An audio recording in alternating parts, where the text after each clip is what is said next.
So mga idol, napakasariwa talaga mga idol yung ano, yung paligid dito mga idol. Sariwa, tahimik at saka ano, ang tawag doon?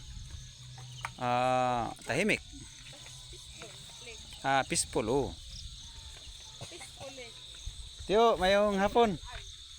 Si yung bossing ko mga idol, tinitingnan niya yung trabaho ni Jory kung tama ba yan. So tama ba yan, Tiyo? Tama ba?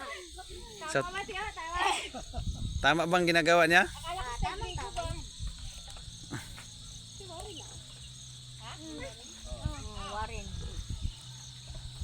So sama-sama dito mga idol. Napakasarap.